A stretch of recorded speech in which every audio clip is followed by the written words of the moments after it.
Hello, and thank you for joining. It's great to see you back here for another Empire Global webinar. Yield farming has attracted the limelight in recent months amidst the boom in cryptocurrency prices.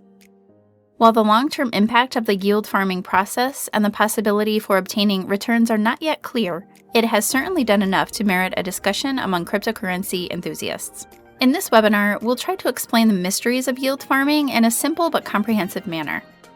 This will help you decide whether or not to jump into the family of yield farmers. I'm Pam Sullivan, webinar producer for Empire Global, and I'm here to help you navigate the cryptocurrency world.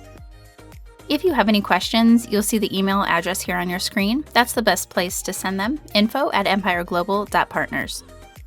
Leonel Aruc is a leading expert on the topic of cryptocurrency, and he is the content developer for Empire Global Partners webinars. Leonel is well known across the globe as an expert in the cryptocurrency, online gaming, and international business space, representing thousands of companies. Leonel is Senior Managing Counsel for Empire Global Partners, and he is legal counsel and advisor for hundreds of companies in over 40 countries.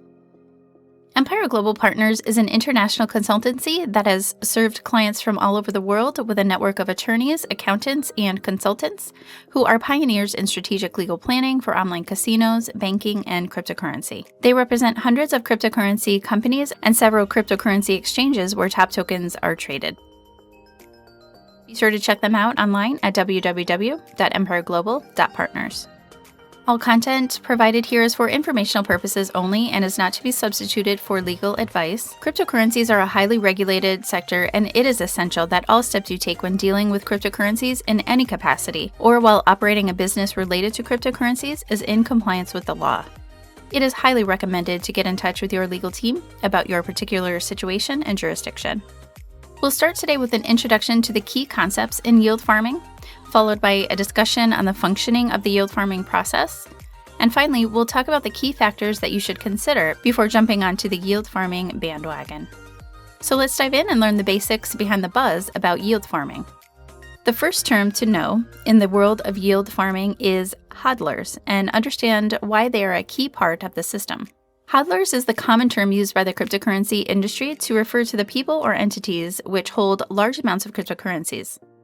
Some also refer to them as whales, but the term hodler has acquired greater usage. Hodlers hold immense value, first because they can influence the prices of cryptocurrencies that they hold, and second because they can influence crypto enthusiasts who believe that what hodlers do is generally what should be followed to achieve success in the industry.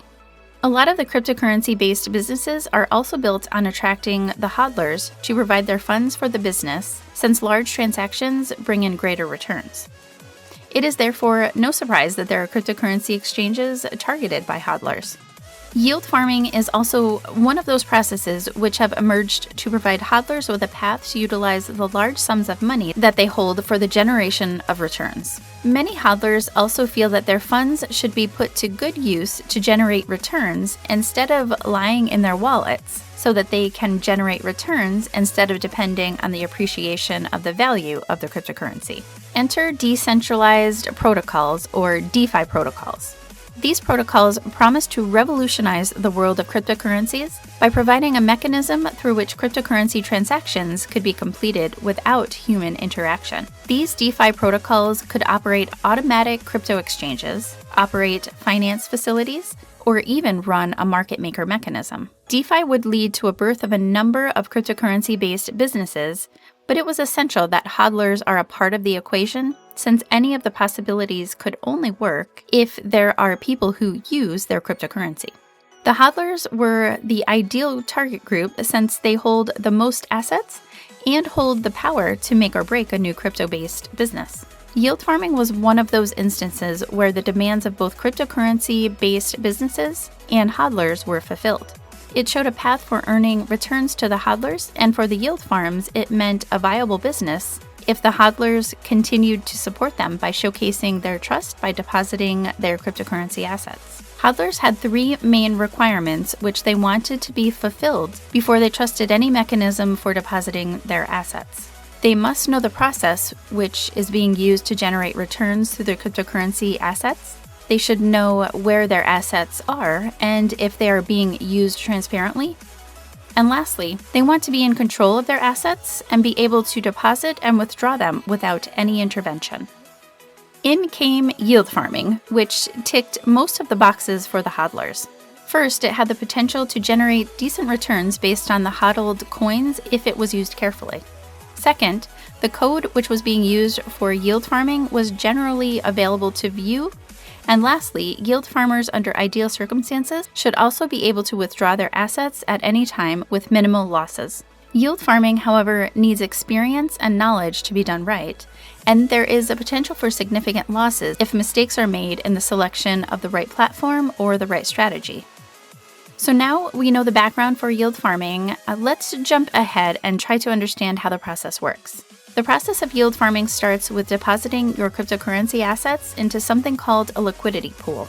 This liquidity pool generally is made up of stable coins which are considered to have low volatility. Those who deposit funds into the liquidity pool are called liquidity providers. The liquidity pool is the heart of the process, and depositing funds in the liquidity pool can be compared to the process of staking, where you put your tokens to use in certain cryptocurrencies to earn promised returns. In the next stage, we have another key player in the process called decentralized apps, or dApps. These dApps are what make the entire process tick. They run the code which uses the funds in the liquidity pool and generates returns in the form of either tokens or puts the tokens into use for lending. The dApps at present are dependent largely on the Ethereum network. So let's now look into how these dApps and the liquidity pool are linked. The dApps use the funds in the liquidity pool to provide loans to interested parties or to run decentralized cryptocurrency exchanges, or DEXs. In the case of DEXs, the liquidity pool is used to operate an automated market maker, which provides a market to buy any token which is sold to it based on the strength of the tokens that are available to it in the pool. For those who provide the liquidity to the liquidity pool, the dApps provide a share of the returns which are generated from the loans and also provide new tokens. It is these new tokens which are provided in exchange of depositing funds to the liquidity pool that are of great interest. This is because these tokens which have been awarded as a reward for depositing funds to the liquidity pool can have special properties, such as the ability to use them for voting purposes. Normally, they are, however, more likely to be new tokens of a different type, but of an equivalent value to the amount of stable coins deposited in the liquidity pool. Now, at this point, the entire process may seem like a big, complicated puzzle, so let's break it down step by step. In the first phase, you deposit funds into a liquidity pool in the form of stable coins. In the second phase, the dApp, which is behind the pool, starts to operate based on its code. The dApp may perform any function based on what it has been developed to do. Some may use the liquidity pool to give out loans, and others may use it to run automated market maker facilities. In Phase 3, we understand that most of the dApps use the funds provided into the liquidity pool to give out loans to other persons. The dApps, however, demand collateral in another cryptocurrency of a value which is generally at least equal to the loan provided. Cryptocurrency enthusiasts generally take loans because they want to obtain stable coins which are considered more stable. In Phase 4, we see that the dApp rewards the persons who had contributed to the liquidity pool with tokens specific to the particular dApp. Each dApp generally gives out its own unique token. In addition to the new token, the contributors also receive a share of the returns from the funds received back as repayment of the loans provided. It is in the fifth phase where we see the process of yield farming occur when the tokens and returns obtained from the dApp are then inserted into another liquidity pool in search of more unique tokens. Additionally, the new liquidity pool will also provide a share of the returns on the funds deposited. This process of using tokens from one dApp and then using it to deposit in another dApp and then earning returns in the process is called yield farming. So now that you are aware of the process, perhaps we will see you soon become the next farmer? Of course, that answer depends absolutely on your own judgment. In its initial days, yield farming generally provided good returns when done right. The new tokens which are generated by the dApps may increase in value later and may be a very valuable investment. You may also be able to maximize your investment by using the tokens from each dApp carefully and depositing it into the liquidity pool of another dApp.